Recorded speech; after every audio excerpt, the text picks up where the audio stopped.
Jumatano ya Juni 4 mwaka 2025, Judge Aoye wa mahakama kuu ya shirikisho iliyopo Ikoyi, Lagos, Nigeria, aliahirisha kesi ya Jude Chigozie Okoye, kaka yao mkubwa na pia aliyekuwa meneja wa kundi la P-Square lililoundwa na Paul pamoja na Peter Okoye, hadi Oktoba 23 na Novemba 10 mwaka 2025 kwa ajili ya kuendelea na usikilizwaji wa kesi ya tuhuma ya utakatishaji fedha wa naira bilioni 1.38. Taasisi ya kupambana na rushwa na uhalifu wa kiuchumi nchini humo, EFCC, kupitia kurugenzi ya Lagos Zonal Directorate 1 inamshtaki Jude Okoye na kampuni yake ya Northside Music Limited kwa mashtaka 7 yanayohusiana na utakatishaji wa fedha.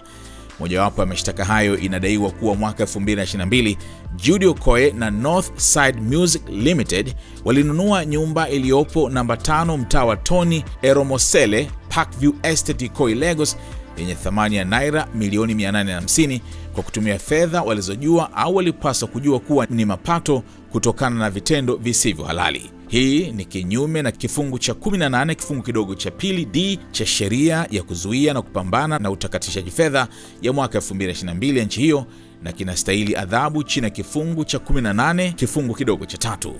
Jude Okoye alikana mashtaka hayo aliposomea mashtaka tarehe 26 Februari mwaka 2025. Wakati wa kikao cha Jumatano, shahidi wa kwanza wa upande wa mashtaka, Peter Okoye maarufu kama Mr. P, alitoa ushahidi wake chini ya uhojiwaji kutoka kwa wakili wa utetezi. Peter alieleza kuwa hakuwahi kusaini hundi wala kuwa na ufikiaji wa akaunti za Northside Entertainment wakati akiwa amesajiliwa na kampuni hiyo. Alikiri kupokea fedha kutoka kwenye akaunti ya kampuni hiyo katika benki ya Ecobank, lakini alifafanua kuwa hizo hazikuwa malipo ya mirabaha, bali akaunti hiyo pia ilikuwa na mamilioni ya dola kutoka kwa matangazo ya kibiashara na show zao za muziki. Aliongeza kuwa hakuwa na taarifa kuhusu kuwepo kwa Northside Music Limited hadi mwishoni mwa mwaka 2022 na hakuwahi kupokea mapato kutoka kwa Lex Records wakati akiwa chini ya usimamizi wa kaka yake. Kesi hii imezua mtafaruku wa kifamilia hadharani. Kupitia mtandao wa X jana, Peter Okoye alimtuhumu msemaji wa washtakiwa kwa kusambaza taarifa za uongo kuwa alitoa ushahidi wa uongo mahakamani. Aliandika, jambo moja ni la hakika, ukweli utashinda. Aidha alidokeza kuwa alitumiwa wakati wa maridhiano ya P-Square mwezi Novemba mwaka 2021 na kuandika, kwa kuwa tupo mahakamani nitasubiri muda mwafaka kueleza kilichotokea, akitumia hashtag kama unadhif abi una no thief na family does not steal from family kuonesha msimamo wake, yani familia haiibi kutoka kwenye familia. Kuna mtumiaji mmoja wa X ambaye alitoa maoni akisema, endelea kupigania, mwisho wa yote utatambua kuwa familia ndio kila kitu. Hamna jambo linaloweza kubadilisha udugu wenu. Lakini Peter alimjibu vikali, sisi si familia tena kwa sasa. Familia ni damu, lakini familia ya kweli ni uaminifu.